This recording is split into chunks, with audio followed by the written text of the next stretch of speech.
You ever get that feeling? Like you're scrolling through job postings, maybe not even really looking, just kind of out of habit, and then boom, there it is, your old company. Yeah, I know exactly what you mean. Like a little blast from the past, all those memories come rushing back, the good, the bad, the in-between. Right. And there's this part of you that thinks, hey, I know that place. I could go back. But what if there's this thing, like a hidden roadblock that you have no clue about? Something that could stop you dead in your tracks before you even get a chance. That's what we're going to dig into today, this idea that some companies actually keep these lists of former employees. They just won't rehire no matter what. We're calling them block lists. Block lists. It sounds kind of ominous, right? Like something out of a spy movie. But from what we've been seeing in the news and all over the internet, this isn't some crazy conspiracy theory. It's actually a thing. And it's way more common than you might think. Yeah, and it raises some seriously big questions for anyone who's ever thought about going back to a previous employer. So for this deep dive, we've gathered a whole mountain of information. We've got recent articles from some pretty reputable sources, tons of real stories from people who've actually been through this, sharing their experiences on places like Reddit and LinkedIn, and even insights from HR experts who know how this whole system works from the inside. So, what exactly are these block lists? Bring it down for us. What are we talking about here? Okay, so in the simplest terms, it's basically like an internal list that a company keeps. It's their way of flagging certain former employees and saying, nope, not hiring these folks again. And what's really kind of crazy is how this practice seems to be popping up everywhere. It's not just limited to one specific industry or anything. Yeah, from what I've seen, it's all over the place. Right. Our research shows it's happening in tech, sure, but also in consulting, healthcare, you name it. And it's not like there's this big flashing warning sign that says, beware, the block list is there. Definitely not. There's no universal signal or anything. Some companies just come right out and say it. They'll use terms like do not hire or ineligible for rehire, which, pretty much spells it out. Yeah. Straight to the point. No room for interpretation there. But then there are others who try to be a little more subtle about it. They'll use these euphemisms like non-regretted attrition. Sounds all fancy and official, but it basically means the same thing. We didn't really miss you when you left, and we're certainly not begging you to come back. Ouch. That's going to sting a little. And this whole block list thing, it doesn't always mean you'll get a flat-out rejection, right? Like sometimes it's just this weird silence, like you fall into a black hole. That's one of the trickiest parts about it. We talked to people who had awesome track records at their old companies, glowing reviews, the whole 9 yards. And then they apply for a new position and crickets. Nothing. It's like their application just vanished into thin air. What they didn't realize is that there was this little internal flag on their file, and it was basically game over before they even started. So that's got to be frustrating. You think you have a shot, and then poof, you're a ghost. Totally. So then the question becomes why? Why are companies even bothering with these lists? What's the logic behind it? Yeah, what's the upside for them? Well, from what we've gathered, the main reason seems to be risk management. Companies see these lists as a way to avoid making what they consider bad hiring decisions. They want to learn from their past and prevent certain issues from happening again. So it's like if someone didn't perform well in the past, or if there was some drama when they left, the company's basically saying, we don't want to risk going through that again. Exactly. They're trying to protect themselves, I guess you could say. They figure that by keeping these records, they can avoid rehiring people who might need extra help with their performance or who might cause problems down the line. They're trying to keep things running smoothly, maintain a certain level of productivity and a positive work environment. Makes sense, in a way. But our research also showed that these lists can be helpful for companies when it comes to consistency, especially if there are changes in HR or leadership. Oh, yeah, for sure. That's another big factor. It's almost like these lists become a form of institutional memory. So even if the people making hiring decisions change, the do not rehire tag stays put. It's like no matter who's in charge, that decision sticks. In theory, it keeps things consistent over time. So on paper, it sounds like it could be a decent system, but then you hear about what happens to people who actually end up on these lists, and it's like, whoa, hold on a second. Yeah, that's where things get real. You start to see how this practice can really mess with people's lives. We came across some pretty intense stories, and even though they were anonymous, they really make you think. There was this one consultant who quit their job because of all the office politics, not because they were a bad worker or anything. And guess what? 8 years later, when they tried to go back, they found out they were still on a block list. 8 years. That's a long time to be basically penalized for something that wasn't even about their work. It's crazy, right? And then there's the story of this guy who worked at a chip company. He got laid off, even though he'd just gotten a promotion and a raise.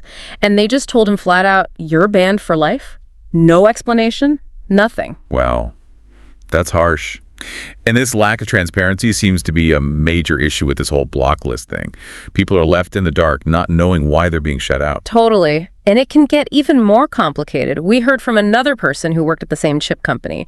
Their manager put them on a block list because they had some disagreements. But here's the thing. Other managers who actually like this person's work tried to rehire them later on, but they couldn't. The block list stood, even though it was based on a personal conflict with one manager. That just shows how much power these lists can have. It's like this invisible hand dictating people's careers. And then you've got the Silicon Valley engineer who was labeled non-regretted attrition, even though they had great performance reviews. It just goes to show that even these seemingly neutral terms can have serious consequences for someone's future. It's like a scarlet letter, almost. And then you have the stories from Meta. You know, those people who were laid off in 2022 and then found out they were flagged as do not hire, even though their managers wanted them back. Yeah, those stories were wild. One person even said it felt like a special kind of cruelty. It's pretty messed up when you think about it. These were people the company had valued, and then suddenly they're out in the cold with no real explanation. It's like this total bait and switch. Imagine going through the whole interview process, feeling good about your chances, and then bam, it just goes nowhere. And you find out later it's because of this secret list you never even knew existed. It makes you wonder how many other people are out there facing the same thing. And it's not just tech companies either. That nurse who'd worked for 38 years and said they'd encountered block lists at hospitals all over the country, that was a real eye-opener. Yeah, that really shows that this could be a way bigger problem than we initially thought. It might be happening in all kinds of industries, under the radar. Yeah. And then there's that Reddit post where someone said they got automatically flagged as do not rehire just because they left to work for a competitor. Like, come on, that's just punishing people for trying to grow their careers. It's almost like this unspoken threat hanging over everyone. You might not even realize it's there until you try to go back to a place you thought you knew. It really makes you think twice about the whole idea of returning to a former employer. So where did the experts stand on all of this? We talked to Laszlo Buck, the former head of HR at Google. He was actually pretty surprised by how big and systematic Meta's block lists were. Yeah, he made a good point. He compared it to those more isolated cases where a single executive might decide not to rehire someone. But when it's a whole company doing it on this huge scale, it feels way more official, way less flexible. Right. It's the difference between someone making a judgment call and a company having a hard and fast rule. And we also spoke with an attorney who's also a director of people operations at SafeSend. And she had some interesting thoughts about the legal and ethical side of all this. She said that while these lists might technically be legal, there are definitely some ethical gray areas, especially because there's usually no way for someone to appeal being put on a list. Like if you get blacklisted and you don't even know why, what are you supposed to do? That seems like a major flaw in the system. You could have this huge decision made about your career, and you don't even get a chance to defend yourself or explain your side of the story. And she also brought up this really important question about whether these decisions should be permanent. Like, what if someone messed up years ago, but they've grown and changed since then? Should they be stuck with this black mark forever? She thinks there should at least be some kind of time limit on these lists. A statute of limitations or something. That seems totally reasonable. People change, situations change, and what might have been a valid reason to blacklist someone 5 or 10 years ago might not be relevant anymore. Exactly. And she said companies should at least have a way to reevaluate why someone's on a list. Maybe they're applying for a different role, or there's new management, or they've gained new skills. It just makes sense to be more flexible and consider each case individually instead of having this blanket ban. It's about giving people a second chance. Right. Recognizing that everyone makes mistakes and people can learn and improve over time. Right. But she also gets why large companies might feel like they need some system to keep track of who they do and don't want to rehire. It can be tough to manage when you have tons of employees coming and going all the time. So she's not saying these lists should be abolished entirely. Instead, she thinks there needs to be a broader discussion across different industries about how to handle this stuff in a way that's fair and ethical. So, bottom line, what should people listening to this take away from all this? What's the big picture? Well, first of all, it's important to know that these block lists are real, and they're probably more common than you might think, and they can seriously impact your career choices, especially if we're thinking about going back to an old employer. And while companies often say these lists are just about managing risk, you have to remember that there are real people on the other side of this, people who might be unfairly excluded from opportunities without even knowing why. And that's not right. Exactly. And it's really frustrating to think that you could be shut out of a job you're qualified for just because of something that might have happened years ago or because of some personal grudge that you had no control over. The whole thing really makes you think, in this day and age, people are changing jobs more often, and going back to a former employer is becoming more and more normal. But if these block lists are just lurking in the background, it could really change the whole landscape of work and opportunity. Like, what happens if people are afraid to leave jobs because they're worried they won't be able to come back? And what does it mean for companies if they're missing out on talented people just because of some outdated list?